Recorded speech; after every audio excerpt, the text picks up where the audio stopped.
Hello, my name's Jeremy Hunt. Welcome to my 10-minute video, this time on welfare reform.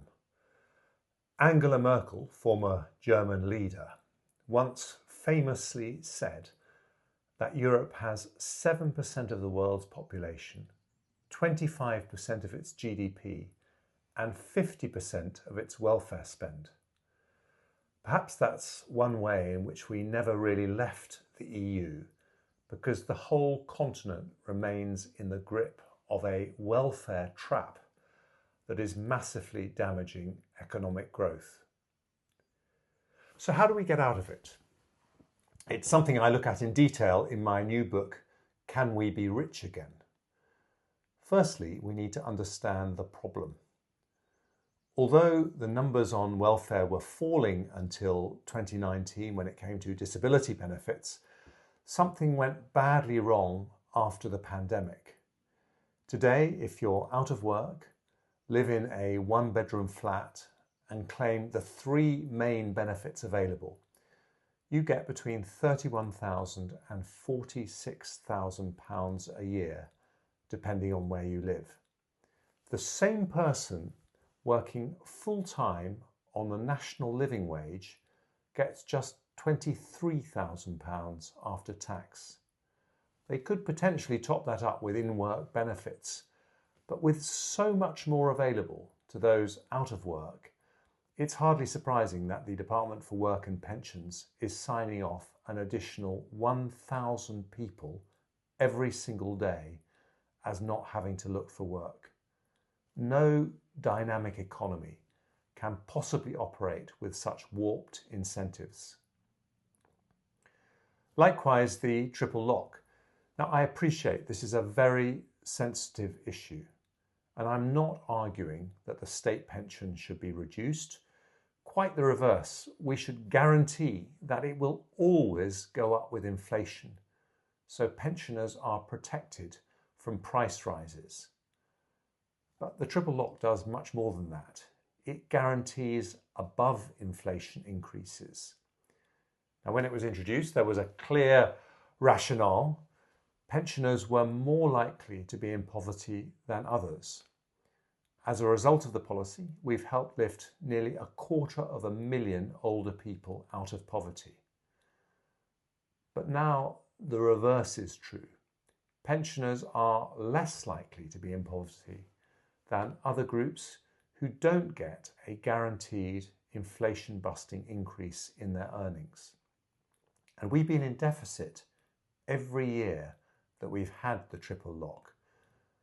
How many people would feel comfortable knowing that their generous pension increases are being funded partly by loading up debt onto their grandchildren? The triple lock also means that we can't increase spending in other areas where it's urgently needed, such as defence. Many pensioners remember the Second World War and would be horrified to learn that their benefits are part of the reason that we're failing to give the military the resources it needs. But take all this together, and worst of all is the impact that our surging welfare budget is having on economic growth. Countries with lower levels of tax and debt grow faster. Debt interest and public sector pensions cost the equivalent of 19p on income tax, a huge amount that few people are aware of, and I show how it comes to that amount in my book. But economic growth depends on investment, and the truth is there's just less of it to go around when companies or their customers have to pay such a lot of tax to fund debt interest. There are, however, plenty of solutions. For those of working age, we should remove moderate anxiety and depression as a way to qualify for benefits, apart from in exceptional cases. Offering guaranteed rapid access to NHS treatment would cost a fraction of the cost of parking the same person on benefits and be much better for them. The doctors I met when I was health secretary always said that social contact is one of the most important ways to treat mental illness.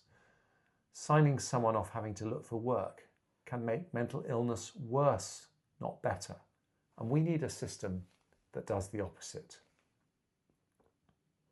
When it comes to pensions, as I've mentioned, the triple lock should be replaced with a simpler and more affordable guarantee that the state pension will always rise with inflation.